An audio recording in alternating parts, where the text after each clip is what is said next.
It's a tragedy for Britain, a tragedy for the British people, and in particular a tragedy for towns like Southall. The reason for this is in the future, it was hoped that these people would integrate with the British, but there's no hope of that at all. And this can only result in the future that ghettos will set up all over the country. Well, the simple fact of the matter is that we do not have sufficient houses, jobs and schools for our own people, let alone immigrants, be they black, brown, yellow or green. It simply boils down to a question of numbers. Well, of course, there are far too many immigrants in this country. When will the public wake up to the fact that you cannot put a quart into a pint bottle? About 12 or so years ago, there was very, very few people in Southall who were prejudiced. We did everything we possibly could to make these people welcome and help them when they first came here. But as there's been more and more come into the town, we've said to the authorities, please, no more. We're full up. Still, they keep coming in by the 100. Today, there's very few people in Southall who are not prejudiced. We hate And unless something's done about this quick, that prejudice is going to be sheer bloody hatred.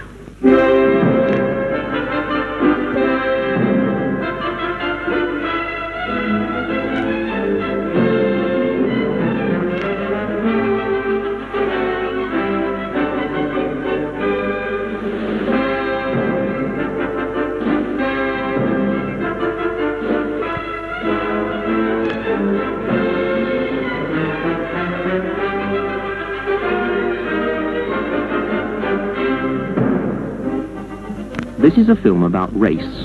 That does not mean that this is a film about hatred, for the word discrimination does not mean that. Since the war, the people of this land have seen it change almost out of recognition.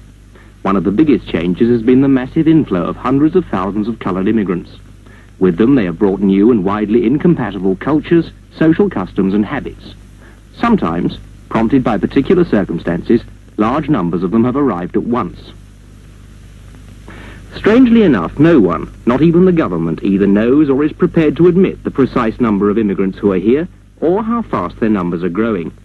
There would seem to be about 2.5 million immigrants currently in the country, and one prediction for the year 2000 suggests that 1 in 18 of us will be a coloured immigrant. Now, if the dispersal were as thorough as this, perhaps things wouldn't look so dismal, but even now it is not thorough at all. The people of the city of Nottingham know that. Their city map shows large villages of coloured people, solid areas where discrimination is mutual through total geographical segregation. Now protected by laws under which it seems the immigrant may not win but can't lose, this alien population thrives and prospers, and all this to the bewilderment of those whose sons and daughters fought and died for a land they thought their own. In their words then, and from their hometowns, this is a little of the story of those whose voice is usually silent. Southall is part of the London Borough of Ealing. The area has a large immigrant population. So large they bus children to other parts of the borough to preserve racial balance in the schools. So large that on a sunny day it's difficult to remember just where you are.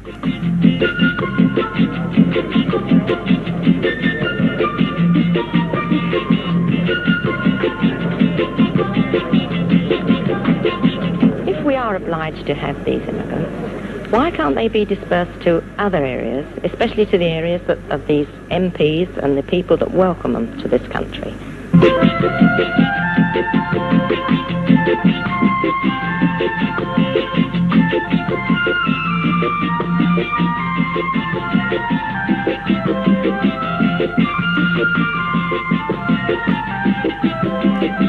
Well, as a small shopkeeper, the shop's inspector tells me I'm breaking the law because I don't have a notice up as to my early closing day.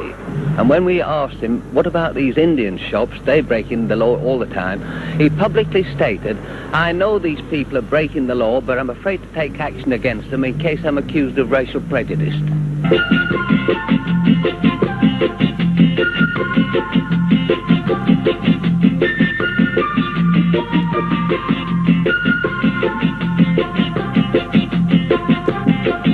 My grandparents were married here in 1867, and 6 generations of my family have lived here, but now I'm being driven out. The local cemetery, where all my people are buried, all my family, was used for gambling and drinking, and a lot of even the tombstones have been damaged. The one next to my mother's was.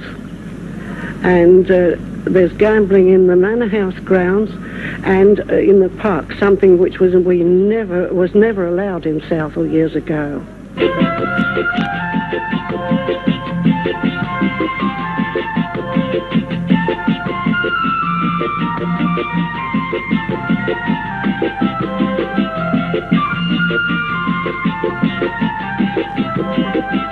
Immigration, there are too many immigrants in Southall, and the government have taken very little action in easing the situation or directing that immigrants should be dispersed from this area. And the housing problem, of course, is terrific.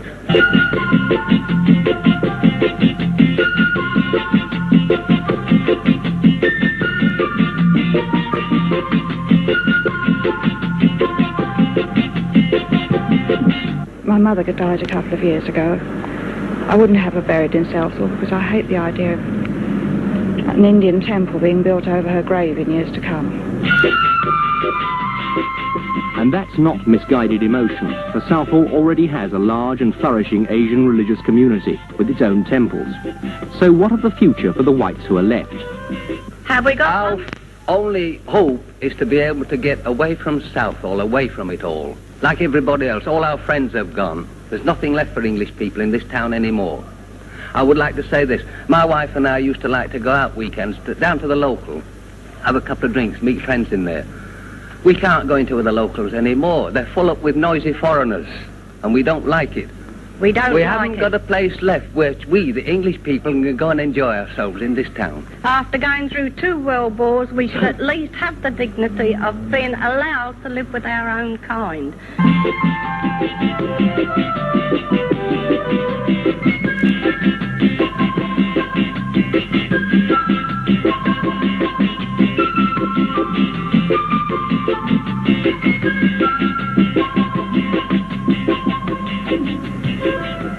Smethwick, just outside Birmingham. One of those places that look like the cornerstone of the Industrial Revolution. Here, in his home ground, meet local businessman John Wass. About 10 years ago, I came into Smethwick to open this cutting tool business. And during this time, I have seen a great change take place in the population of this area. Because when we first came here, there were almost no coloured immigrants in the area. But it was a prosperous white working class area, and that unskilled and semi-skilled jobs were available.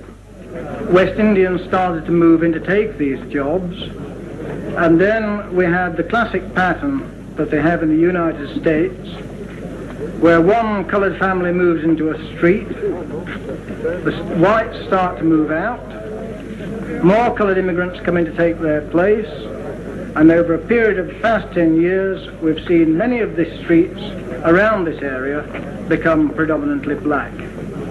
But as these areas do become black, we get a situation where in more recent years, Asians have also moved in with the West Indians, and these Asians have opened shops, which in turn have taken trade away from the white-owned shops, which has resulted in many white-owned businesses closing down, and the place has either been taken with Asian traders of various sorts, or, as today in Handsworth Soho Road, you see many of these shops standing empty. The snag is, with these Asian traders, they don't make any genuine contribution to the community as a whole, because the money that they earn from these businesses, in many cases, is transmitted back to India and Pakistan and the like. This, of course, is bad from the country as a whole, since it upsets the balance of payments. And I understand that these remittances at the moment are running at the rate of about £40 million a year. Of course, these coloured people coming into the area are creating black ghettos, and this is affecting the whole of the urban area, including education and social services. For example, in this area today, it is difficult for a white woman to get a bed in a maternity hospital because these beds are now taken up by coloured women.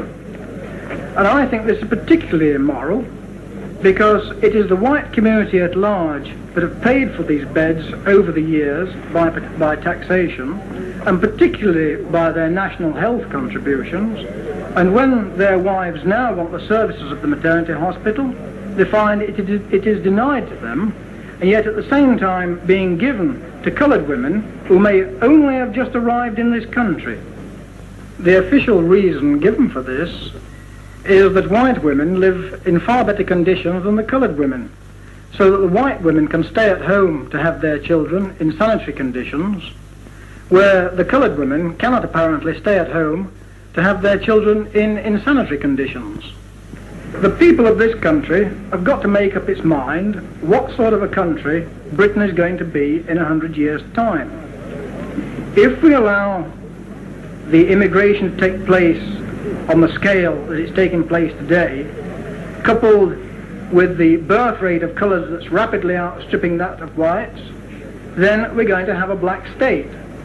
The history of this country for the past 1,000 years has been one of repelling or preventing invasions of one sort and another. And yet here we have a situation where an unarmed invasion is taking place before our very eyes.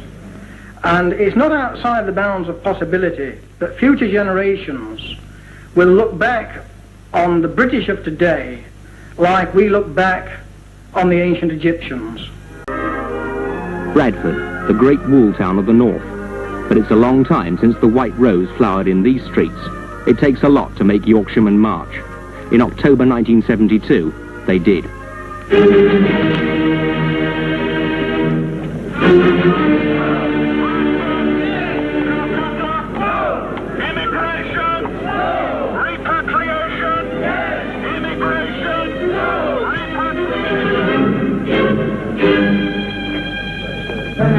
We've come from Manchester to support this meeting because we want our country to be not have so many immigrants. We've no room, we've no jobs, and our poor lads are fighting in Ireland while our own country's being invaded. I mean, the situation we've got now is that you can't find jobs, accommodation in your own towns. I don't come from Bradford. I'm here today to support the Bradford people because they've been left out. They don't get a say in what's going on. They're pushed up here, people are, the coloured people. They're put into an overcrowded situation and it's just leaving chaos behind. And we're going to try and salvage something from that. I mean, we can't really accommodate them with jobs and houses when we need them ourselves. Help them by all means, you know, after we've helped ourselves, but... And a lot of the factories down here, they're employing approximately 12 blacks to 1 white.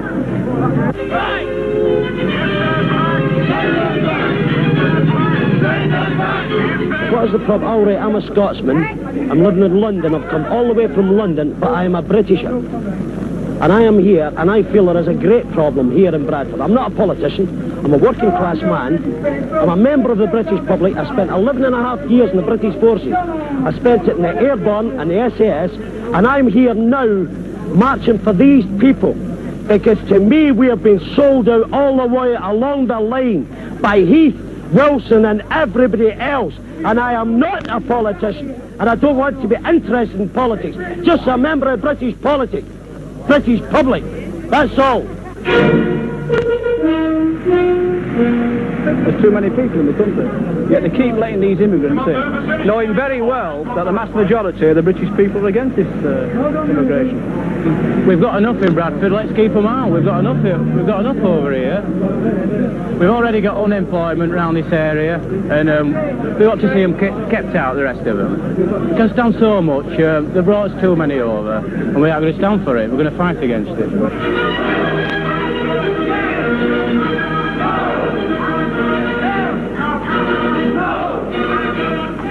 A British working man.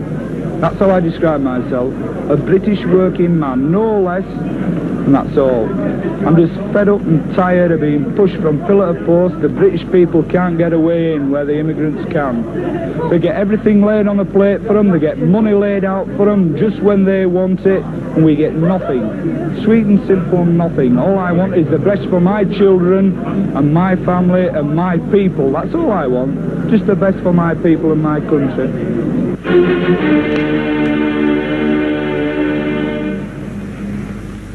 Notting Hill Gate and North Kensington in the heart of London. Areas of trendy attraction, and yet ghettos in embryo. This is Geoffrey Baber, local councillor. The interesting thing about Notting Hill Gate, and where it differs so much from the other main immigrant areas, is that it doesn't have the real problems that other community areas such as Smethwick or Brixton have. Thanks to the borough's work, there's no more real housing problems or educational problems in Notting Hill Gate. However, Notting Hill Gate has for a long time been the real political focal centre for immigrant troubles and reaction. And this is largely centred around a restaurant in All Saints Road called the Mangrove. Now, the Mangrove restaurant has been seen by many immigrants as a focal point for black influence, black culture, and unfortunately black power.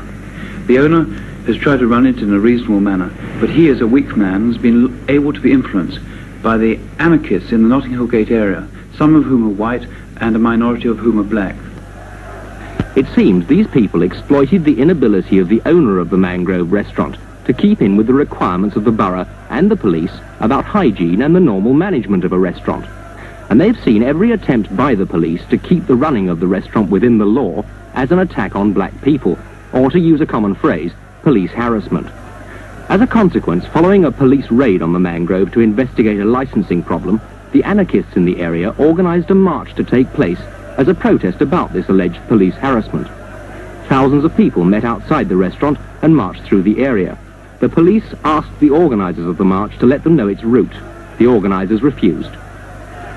The march was deliberately led into a small street which contained a number of building skips full of broken bricks. Needless to say, at the first opportunity, the marchers threw the bricks at the police, and full-scale riot erupted. What is interesting about these photographs is that most of the marchers are white. In Councillor Baber's opinion, the area is a prime example of exploitation of a minority group by those whose intent is not to help them, but to create total anarchy. Over the last few years, millions of pounds have been spent by the borough in the Notting Hill Gate area in order to bring up the housing standards to an acceptable level. This, as you can see, has now almost been completed. If the immigrant allows himself to continue to be exploited, it foretells ill of the future. So what then is the answer? Does anybody know? Enoch Powell. That nation will be ill-counselled which allows its statesmen to predict only what it is pleasant to hear. Former Home Secretary Reginald Maudling. How can we reconcile repatriation with our desire to make one single community in this country? Sir Robert Mark. Give me a good batch of young immigrants as police cadets, and I can promise you a real change in the atmosphere very quickly. And this is Mark Bonham Carter. When he was chairman of the Race Relations Board, he said, "It's only a short-term problem."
There may just be time, though it would seem that we are already at the 59th minute of the 11th hour. To discriminate does not mean to hate. It means to distinguish or to choose. Is there a choice left? And if there is, what then is yours?